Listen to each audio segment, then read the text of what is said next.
All right, guys, we're going to get rocking and rolling soon here. Just give us about 45 seconds and we'll get the show started. Take a look at the screen for today's headlines. Take a look at the screen for today's headlines. Today's show is busy. We had a handful of parents reach out to us, including one we trust, last night. In fact, it was her daughter who reached out to us. Her daughter with her mom sitting next to her that got this conversation started. She will remain nameless, as will the mom will remain nameless.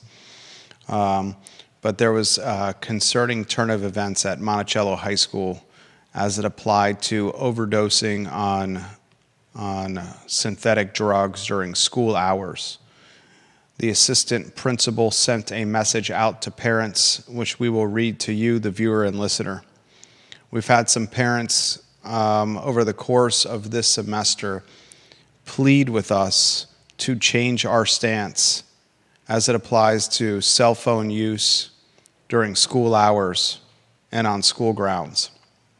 Glenn Youngkin in January is banning cell phones on school grounds, and parents feel that is an impact on the safety of students and their ability to communicate with their kids. And they have pointed to fights and brawls and security breaches and overdosing during school hours, in particular at Monticello High School recently, as reasons why cell phones should be permitted with students on their person during school hours. We'll talk about that today. We'll talk about an extremely concerning statistic. 22% of families in the Charlottesville area, 22% do not have the money to make their bills. We're talking 1 in 4, Judah Wickower, of families do not have the money to make their bills in the Charlottesville area. Yeah, that's insane. And that number is going to climb. Mm-hmm. Because the cost of living is only escalating. It's, according to HUD, family household income, $124,200. That number will be higher in 2024. That's a 2023 number. We'll talk about that today on the Tuesday edition of the I Love Seville show. We'll talk Tony Bennett. He now has 4 basketball players in the NBA with $100 million plus contracts.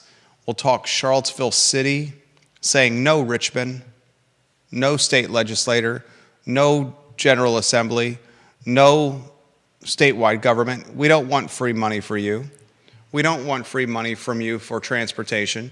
We don't want free money for you for improving the West Main Streetscape project. Another smart scale project kaputs because City Hall does not have the manpower to take money from the Commonwealth to improve the Charlottesville city that we love so dearly. We'll talk about that today.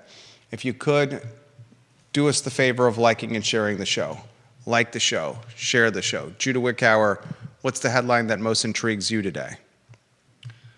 I mean, the school issue is more complex, I think, than just ODs and just phones. I think there's a lot to unpack there, and I'm pretty sure that we're going to disagree on some of on our takes. Good. I'm glad. I enjoy when I want the pushback. I very much want the pushback.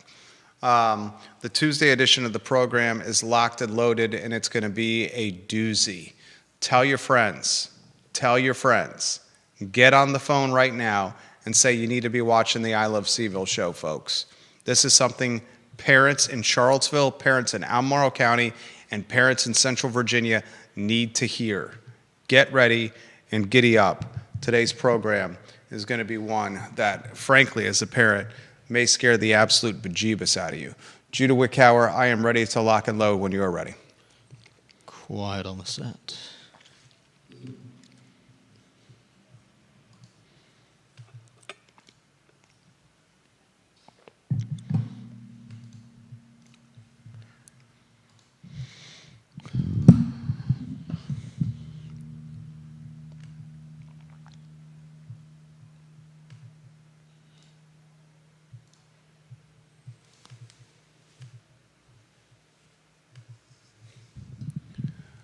Good Tuesday afternoon, guys. I'm Jerry Miller. Thank you kindly for joining us on the I Love Seville show. It's a busy program lined up on an afternoon in downtown Charlottesville. Unfortunately, multiple parents reached out to us, including one family that we know extremely well last night. A daughter with her mother sitting next to us sent me a direct message through the mom's account and said, Monticello High School is a scary place right now. Overdoses are happening, and they're happening at an unhealthy and terrifying clip. We will unpack that story for you today. Laced vape cartridges putting students on stretchers and into ambulances heading into hospital during school hours. Assistant principal for Monticello High School has notified parents what is going on. Parents feel the clarity and what is actually happening is being sugar-coated by administrators within Albemarle County Public Schools. That story, the lead of the Tuesday edition of the I Love Seville show. Also on today's program, we will talk 22% of families unable to pay their bills in the Charlottesville region. 22%, according to a recent report, of families in the Charlottesville region say they do not have enough money to make their basic needs. Piedmont Virginia Community College teamed with the University of Virginia Equity Center to create the Orange Dot 6.0 report. And that report shows 1 in 4 families cannot pay their bills on time in this area. We'll talk about that today. We will talk on today's program that Gen Zers are having side hustles at a very aggressive clip. According to a recent report, guys, from Lending Tree, 25%, actually that number is higher, isn't it, Judah? Half of Gen Zers have side hustles. I've maintained on this program for at least 36 months that the Charlottesville area is no longer a 40-hour per week working environment. And if you're working 40 hours a week, you're going to struggle to maintain, you're going to struggle to sustain, and you're going to struggle to meet your bills. That topic on today's show. We'll talk City of Charlottesville giving up funding for smart scale projects. Another project that Charlottesville, the city, is bypassing funding. This one from the Virginia Department of Transportation's Smart Scale Initiative. Sam Sanders says, we don't have the personnel to initiate this project. We're going to pass on that money. That topic on today's show. And how about Tony Bennett, another product from his program, a $100+ million deal. This one, Trey Murphy, he joins the likes of Joe Harris, Malcolm Brogdon, and DeAndre Hunter as athletes from Tony Bennett's basketball team that have signed $100+ million deals in the National Basketball Association. We'll give props to Mexicali Restaurant, Judah. 50 parking spots on site. Mexicali Restaurant. It's a street art museum, meets a cocktail bar, meets a music venue, meets Latin fusion cuisine. River Hawkins and Johnny Ornalis, you guys have built one of the crown jewels of the culinary environment here in Charlottesville and Central Virginia. We'll give props to Charlottesville Business Brokers. We're in the process of doing 3 deals, literally as we speak, from a business brokerage environment, including one that may have a signed letter of intent by close of business today. We are busy at charlottesvillebusinessbrokers.com. Judah, studio camera, then 2-shot to welcome Jack of all trades, Jack of all wits, Judah Wickhauer to the program.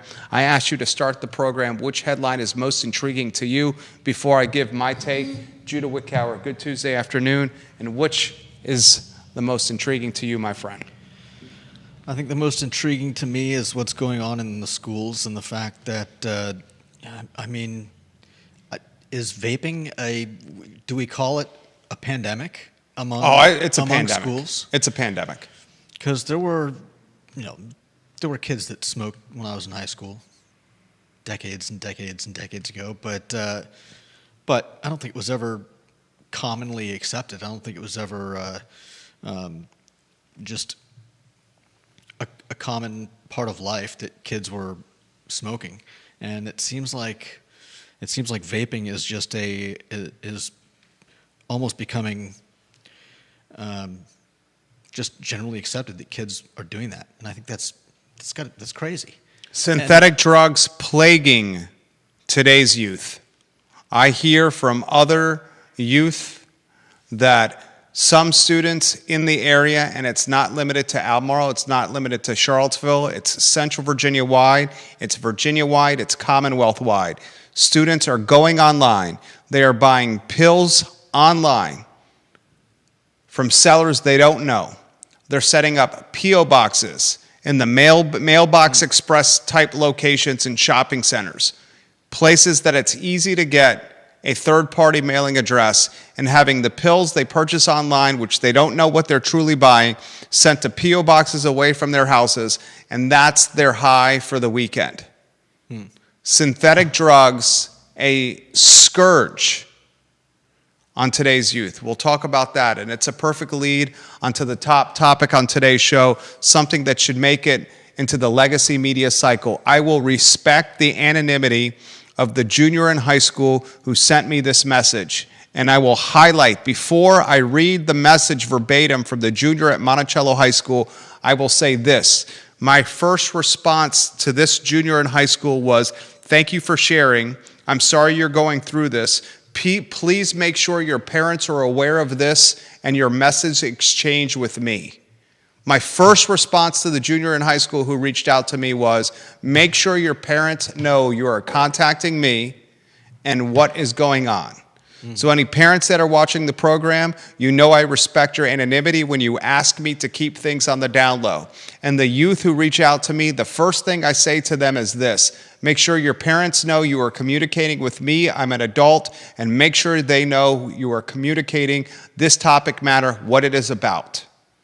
Okay, so I'm going to read verbatim without utilizing her name. Jerry, I know you have covered much concerning Albemarle Public Schools, and I thought I'd like to share with you that today at Monticello High School, 5 of my peers overdosed in school. They are all from different friend groups. My friend was taking out cold on a stretcher. Their carts were laced. It bothers me that the school focuses on phone usage and knows which kids are vaping and overlooks something this serious. This is the school-wide email which really bothered me. She continues in her direct message. Without transparency, I do not feel safe at my school. They made it so we can't video in school anymore. So if kids break out in a fight, we cannot show what is going on.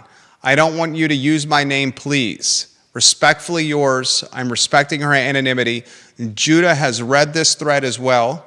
He can verify the veracity, the straightforwardness, the honesty of this message exchange. I want to caveat again, I messaged to the 16-year-old in response, make sure your parents know you are reaching out to me and what this topic matter is about. That's the first thing I said. So here's the nitty-gritty. We got the email forwarded to us by this parent and by this daughter. We then reached out to other parents at Monticello High School that we know who confirmed this storyline. I'm going to read this verbatim in email sent yesterday at 2:43 p.m. from Wendell Green, the assistant principal at Monticello High School. Dear Monticello High School family, he writes, I am writing to inform you that earlier today, emergency personnel responded to our school briefly to assist with a medical incident involving 2 students. Everyone is safe, and we have addressed the situation with the utmost focus on the safety and well-being of our students and staff. Principal Green, Assistant Principal Green writes, we take the health, wellness, and safety of all our members of our school community very seriously. At no point was the safety of any students or staff compromised. While this situation did not cause any changes to our school's operation, we know that anytime we call emergency responders to school, it might cause concerns for your child, and therefore we want to keep you informed of the circumstances at our school. We apologize for any concern that this may have caused your family. Have a good afternoon. Sincerely, Wendell Green, Assistant Principal, Monticello High School. The parents quickly point out to me that it was 5 students. It was not 2 as identified in the email. Yeah. The parents quickly point out to me that these were drug overdoses from vape cartridges that were laced with synthetic drugs that was unknown to the students who were utilizing them during school hours. The parents also follow up by saying this is why phones are necessary in school hours on the student's person. We want to know what's going on, and they feel safer when they're able to communicate with us. So much to unpack on this story. TV stations, local newspapers, and local radio. Watch this show. This should be part of your news cycle tomorrow and the next day. The overdosing of students on school grounds during school hours at Monticello High School. I use the word allegedly as well, although this has been confirmed by multiple parents and through what appears to be a very vague email from the assistant principal of Monticello High School, Judah Wickhauer. Where do you want to begin? I mean, where to begin? There's a lot in there.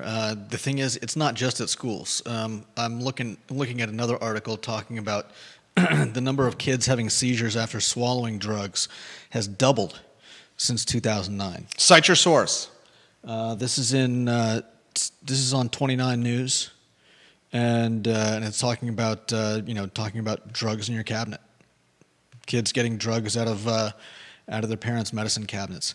But I think in terms of this story, yeah, I think it's crazy that the vice principal is downplaying what happened. Now, of course, we have the students' take on it, and what jumps out to me is that were they all buying vape cartridges from the same person? It seems highly suspicious that 5 kids would randomly overdose on the same day from vaping. But I think it's disappointing that vaping is so common, and the only thing that I disagree with is I still don't think that phones are a good thing in schools. It seems to me that a lot of what kids do is predicated on having an audience and giving them an audience through their phones and taking videos, and whether it's TikTok or whatever, wherever they're sending these things. I think it's a bad. I don't think it's helpful. And while I understand the desire to want to keep in contact, it still seems like a distraction and something that should not be allowed in schools. Which part of your take there did you think I would disagree with? I thought you might go with the having phones available. No, I thought your take was fantastic. Absolutely on point, Judah Wickhauer, to start the program. First, I want to thank the junior at Monticello High School who reached out to me with her mother's permission through her mother's Facebook account. Mm-hmm. Anyone who reaches out to us that is a minor, the first thing I'm going to respond to is, do you have your parents' permission to reach out to me, an adult? Get it. Second, I will say, make sure your parents know what we're talking about or what you're telling me. Yeah, definitely. Because I'm a parent myself. Mm-hmm. Third, I will respect the anonymity of anyone who reaches out to me with information if they say, please keep my name off the record. And I've proven that I keep those promises in everything we do on this talk show. The student that reached out to me that said 5 of her friends overdosed yesterday at Monticello High School because of lace cartridges. That's nuts. Crippling. I mean, it's sad that there are enough people at the school vaping that this student knows 5 of them, and what's more, 5 of them that all OD'd on the same day. Exactly. And what should not be lost in this conversation or this topic is the impact this has on mental health, on impressionable and developing minds and brains that are seeking maturity, that may say they're ahead of where they should be mature-wise, but we know maturity comes from trial and error.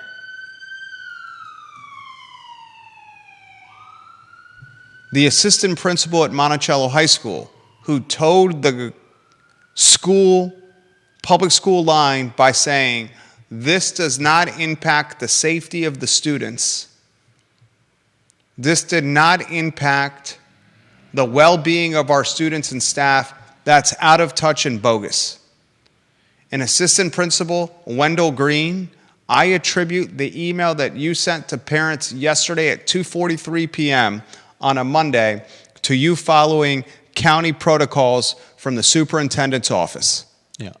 Because the email you sent Assistant Principal Green is lacking empathy, authenticity, clarity, communication. It is out of touch. And my hope is the 3 paragraphs that you sent parents were copy and paste language. Pro forma. That's pro forma. Because if this is how you actually think overdoses, students put on stretchers, wheeled out with student bodies watching, eyes rolled to the back of their heads, ghost white, backs on stretchers, wheeled into ambulance with CPR functionalities being performed on them, if that's not going to have crippling mental health impacts on student bodies, then you're not in touch with reality. Even more than mental health effects, I would say, I would hope the school would get in touch with parents and say, look, this is what happened. you know your kids. If you think your kid might be vaping, there are laced cartridges out there that are causing seizures. I mean, does the school really want to look out for the safety of the kids? Because I think that would be the first thing to do. Dr. Karen Wolf, watching the program, who I have tremendous respect for, said, I completely agree that seeing this is incredibly traumatic for witnessing students. Yeah. Suzanne Daly, watching the program, this is a boilerplate message across ACPS. Albemarle High School principal sends the exact same message when a medical emergency occurs. Suzanne Daly, also, ACPS will not bring in drug dogs to schools even though they pretend to care about the well-being of students. We get emails about metal detectors at AHS sports events in our children's attendance, but they know drugs and vaping are happening during the school day and they do nothing. Suzanne Daly says Haas should have been fired years ago, the superintendent. Karen Wolf says, I send my daughter with an Apple Watch so we can communicate in emergencies, but she is not tempted to use a phone during school hours. Jessica Wingfield Lilly says this, they wouldn't allow kids to leave class, but allow them to sit in class and watch someone fall out in the floor, foaming at the mouth. The direct messages, the DMs are coming in. This from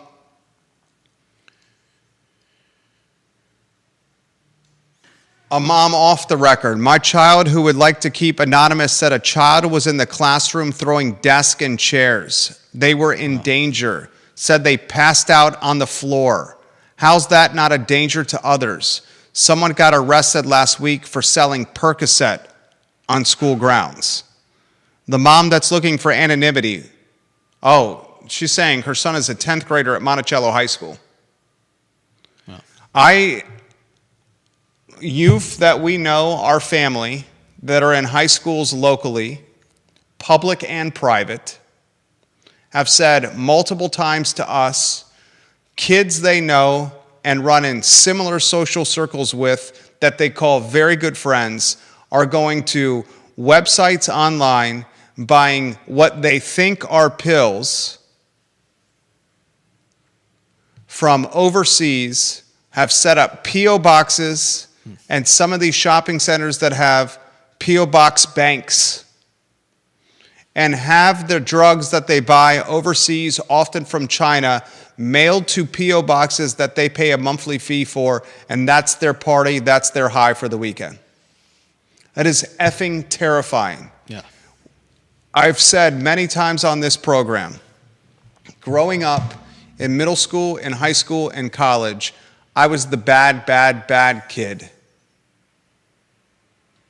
The one that broke the rules, the one that did too much drinking, too much partying, dated the older girls, and did drugs. The extent of the drugs that we did growing up was smoking weed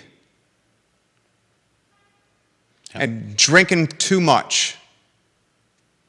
It was not synthetic drugs. It was not vaping. It was not buying pills from China and going to P.O. boxes in Fifth Street Station and setting up a mailing address that your parents had no idea you were utilizing. Mm-hmm. This is absolutely terrifying. And for Albemarle County Public Schools to offer messaging to parents, communication to parents, that is, for lack of better phrase, bullshit, is a sign that the school system is at best out of touch, at worst more inclined with covering their own tail for legal liability than actually communicating straightforward to parents and protecting their kids. And there may be an element of just not knowing what to do.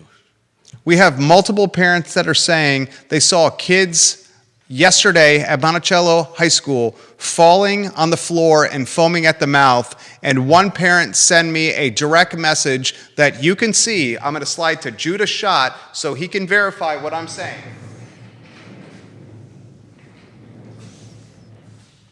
Judah camera.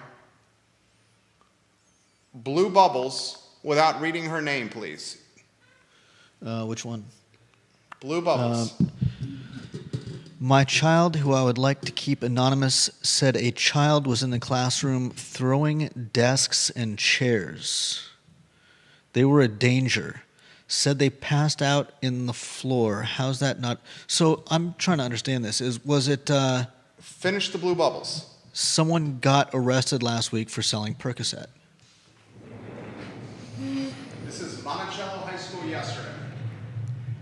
Was the chair throwing a result of being high on synthetic drugs? Yes. And then they immediately OD'd after that? That's how it works. Not always, I would imagine, but. This via a parent of a local private schooler. Surely the assistant principal had the email ghostwritten for them and approved by at least a couple of others. Probably came from their account because they are in charge of student safety or something. Blame shouldn't be associated with that individual's name, but with the governance overall of Albemarle County Public Schools. I agree with that statement. I 100% agree with that statement.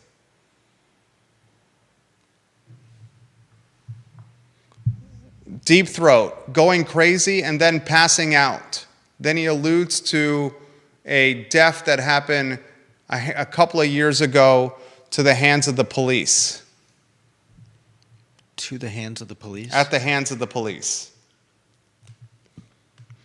I want to, as a father of three, a father of two kids, granted mine are in first grade and the other is 22 months old, and frankly, coming from the perspective as someone that was probably the guy that you didn't want your daughter around in high school, and your son's around on Friday or Saturday night, it's no longer enough to say, who you hanging out with and what are you doing? It's now a world of, let me see your bank accounts and track the usage of apps on your phone. And please don't vape, and because who knows what you're buying from that kid in school. The thing that scares me the most in life as a parent, it's no longer the drinking and driving for kids. It's effing synthetic drugs like fentanyl and whatever is in the cartridges that kids are vaping. Yeah. And it's a world that is so uncertain with its trackability. Yeah. My parents, your parents, the parents of many viewers and listeners, if you're a millennial that's watching this program, and I would bet a large majority are, you had weed on your person or you were smoking weed when you were on a Friday or Saturday night, you reeked of it. You went boozing underage with your friends at a campfire or in the woods or in your parents' basement or your buddy's basement down the street, and you came home by curfew, you reeked of booze. My parents could smell that I was in trouble when I walked in the door. You can't do that now.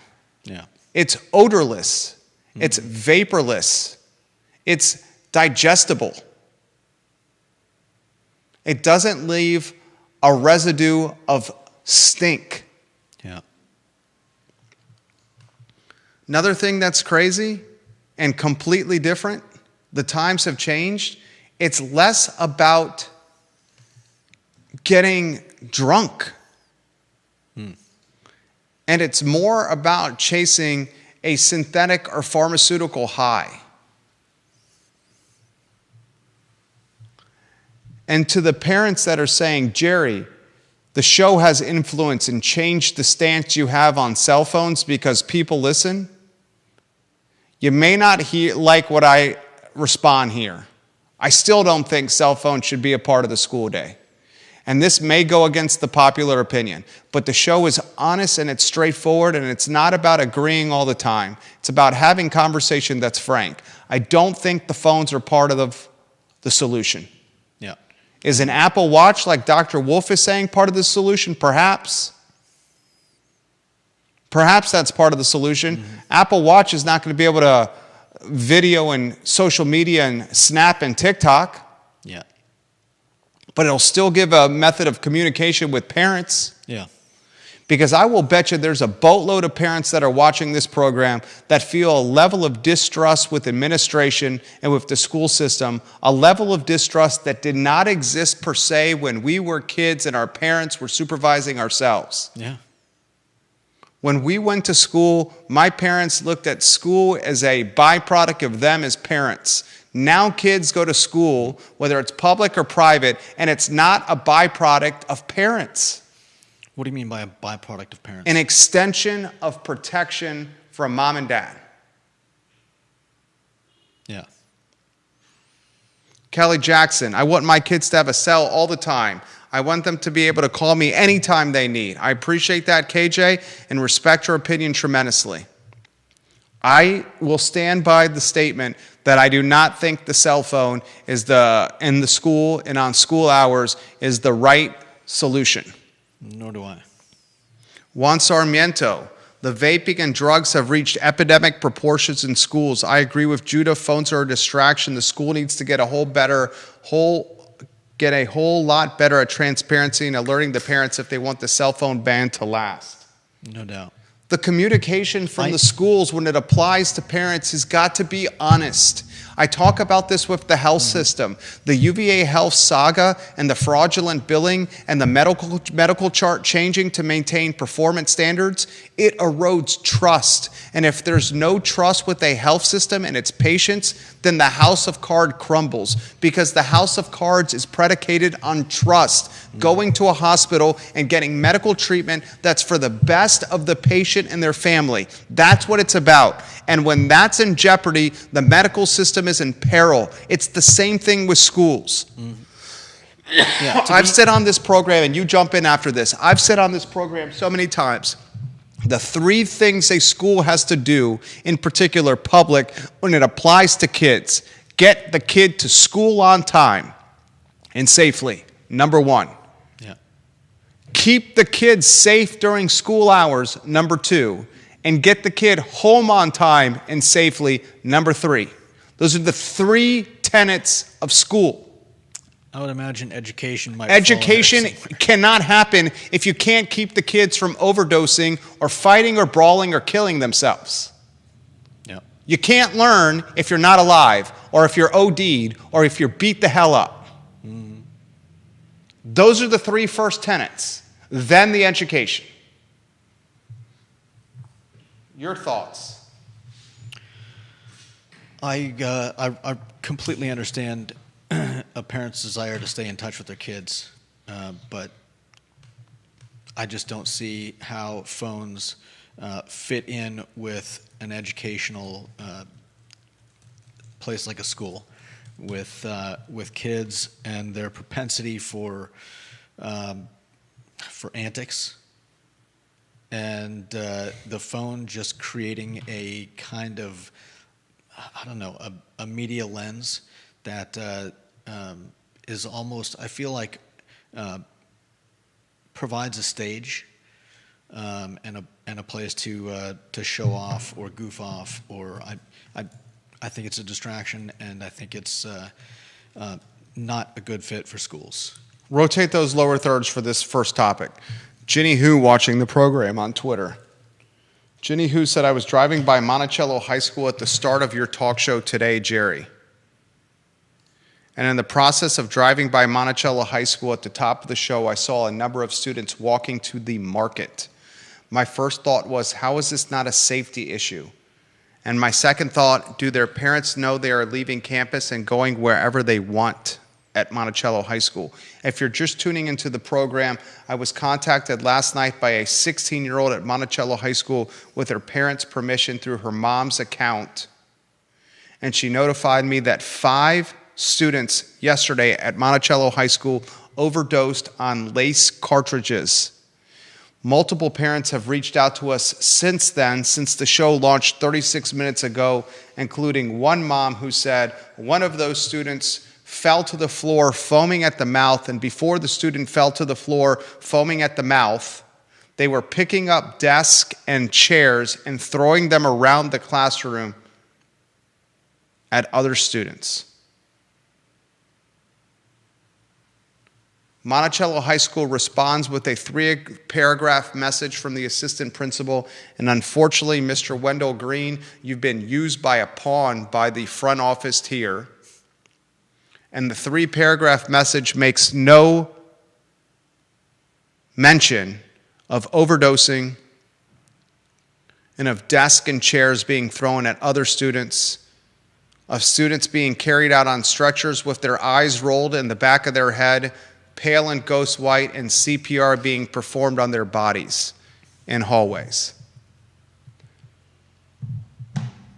I encourage the television stations and the newspapers that vet this show for information for their respective news broadcasts and news cycles to dig into this story and publish the content on your respective platform, because it's content matter that the community deserves to know.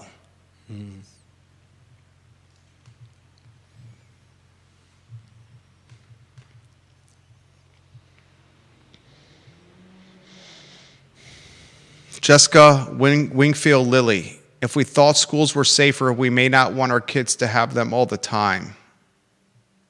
I think she means phones. I think she does as well. I agree. It's an understandable. She wants the phones in the schools.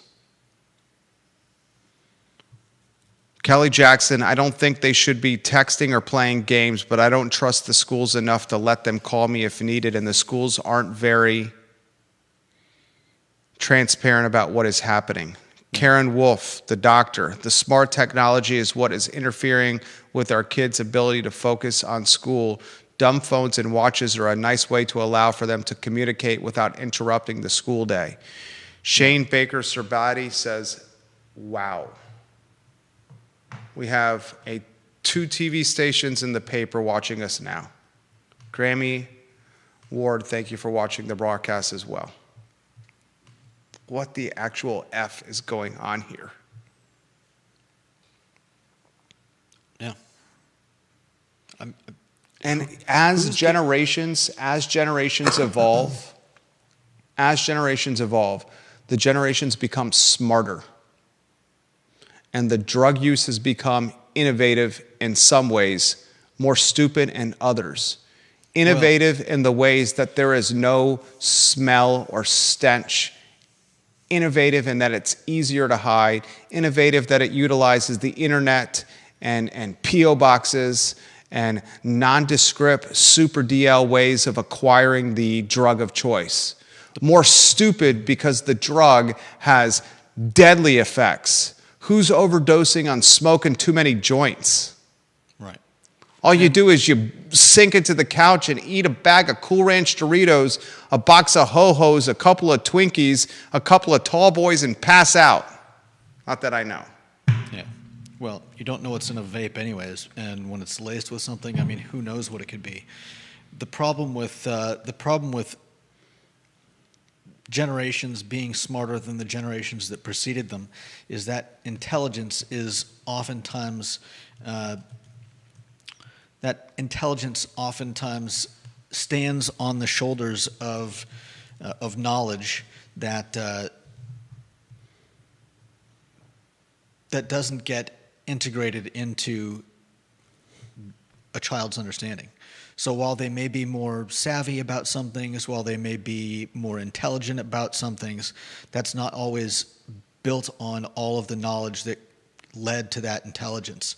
So yes, there is almost a free-flying intelligence that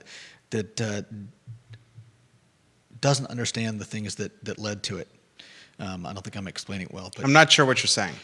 I'm basically saying that, yeah, they know things, but they don't know them because they understand the underpinning knowledge that created that knowledge. They just are aware of the facts today. There's no real comprehension. Yeah, you live life in a silo, especially as a teenager or as someone that's youthful. You think you're invincible, untouchable. And because of that sense of invincibility, because of that siloed perspective, you have no concept of historical comings and goings. And historical comings and goings help you realize, it's called maturity, that it's bad to do drugs that you don't know what they are. When you were growing up and when I was growing up, you ate some mushrooms from a pile of poo or some weed that was grown in the backyard. You knew where it came from. You didn't buy any stuff that came on the internet from China. Come on. The definition of stupidity. There were still bad drugs back then. What? What do you mean, what? I mean, not that everybody was doing it, but there's long been stuff like PCP, various other drugs out there that was extremely fringe. I agree. Extremely fringe. I'm just saying. The PCP of yesteryear is the drug of choice of this year. Karen Wolf says, and I respect this woman's opinion, she's in the trenches.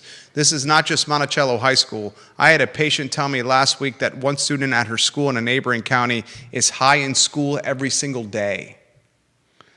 Suzanne Daly making the point I'm making, drugs easier to hide from humans.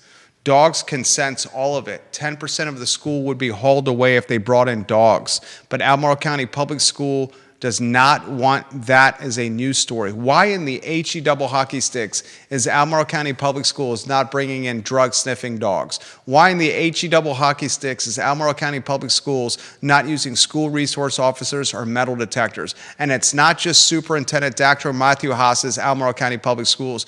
Dr. Robert Gurley, Charlottesville Public Schools, why do you not have drug-sniffing dogs, metal detectors, and school resource officers? You know what it is? It's the political outcry and the political fallout that would result from utilizing those policing methods.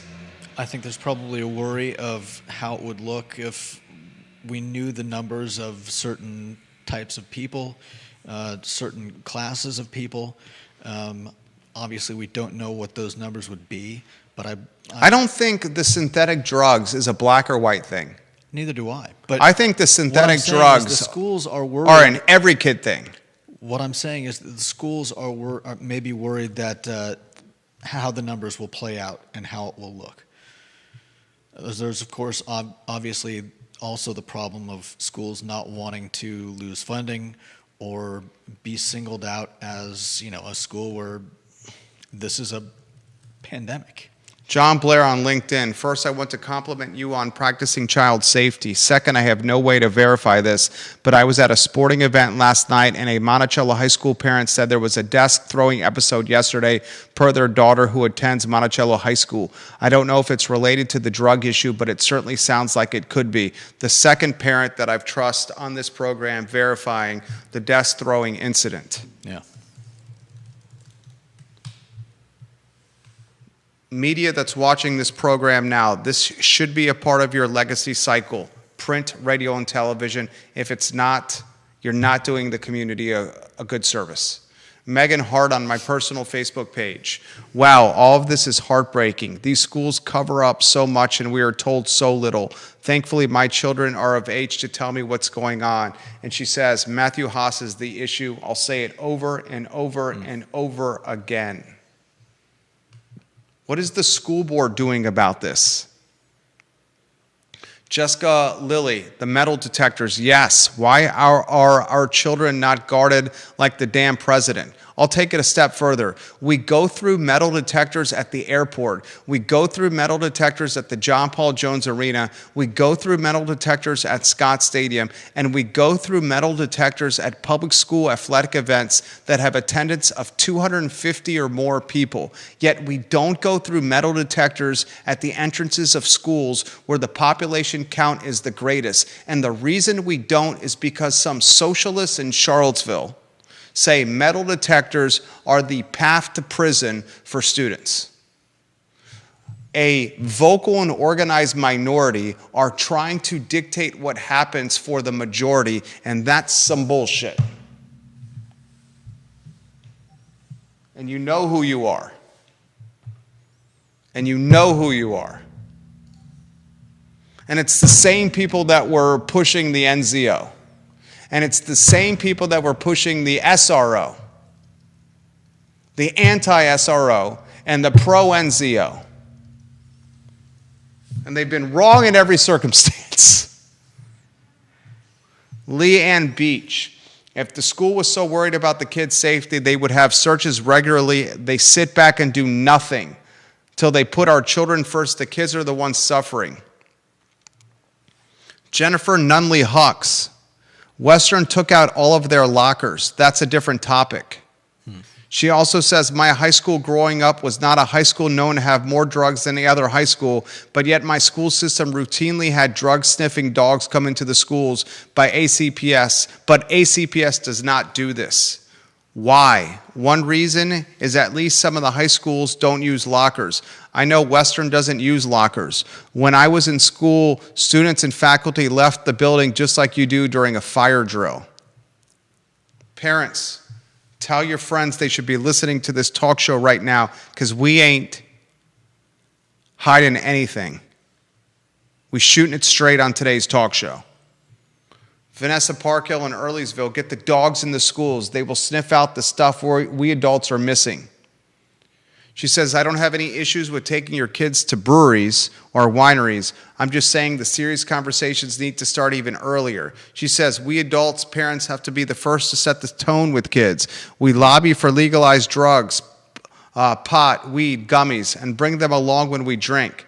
They seek to emulate our behavior. Kids are put on prescription meds at a higher rate than ever before, ADHD, antidepressants, etc.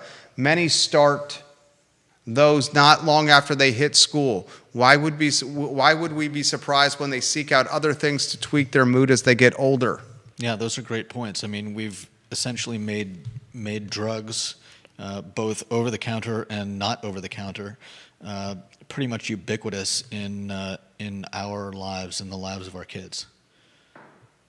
You're right.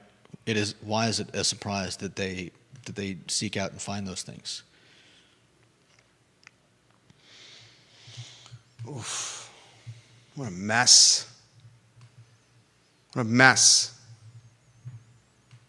And parents should be demanding answers of the school board as well.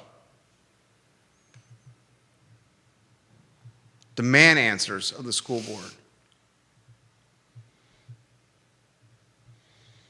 It's the 1:20 marker of today's talk show. There's other topics that we got to get to on the show. I got an email from a mom. Medical emergency at Albemarle High School, Friday, October 18th. Dear families, emergency personnel responded to our school briefly to assist with the medical incident involving a student. Everyone is safe, and they were able to work with our staff to address the situation. At no point was the safety of any students or staff compromised. As some of our students observed the first responders in our building, I want to ensure you are aware the incident was resolved and everyone is safe. Principal Barfield, Albemarle High School. The principals and assistant principals and the superintendents watching the program, when students see their peers and their friends with their eyes rolled back on their heads, pale white, foaming in the mouth on stretchers when CPR is being done on them in the hallways as they're being rushed and whisked to the ambulance to send them to the hospital, that has significant mental health impacts. Do we know that what that email was about? That was something that happened at Albemarle High School. On Friday. Yeah. We don't know what it's about because you're not getting any clarity from the school system. Mm-hmm. Ashley Moyer, Caroline Bishop, Grammy Ward, thank you for sharing the show. Share the show. Heather Pillar Hayslip, marijuana is a gateway drug. Yes, I said that. High schoolers these days think they are invincible. We thought we were invincible when we were kids. There's no one in this world that thought he was more invincible than yours truly. Routinely taking the Volvo 740 GLE, the family Volvo that mom and dad bought because they knew their son was a psychopath, at 110 miles an hour. You ever see a Volvo 1989 740 GLE clock 110 on the odometer? The entire car shakes as if it's having a seizure. I believe like it literally is falling apart while you're driving it. I probably did that 100 times. We all thought we were invincible. The difference is invincibility today involves drugs that you can't sniff out or even find. Drugs that can be disguised or hidden in the palm, not of our finger, but in the crack of our pinky. That's how small. You bring in a bag of weed to your house when you were growing up, smelled like a skunk. The neighbor next door was like, "What's that smell? What'd you kill, Jerry?" It's the 122-minute marker of the talk show. We have a lot that we are not going to get to today. Put me on a one-shot so I can read the headlines for tomorrow. TV and radio and media and print that are watching this show right now, this better be in your news cycles tomorrow and the next day.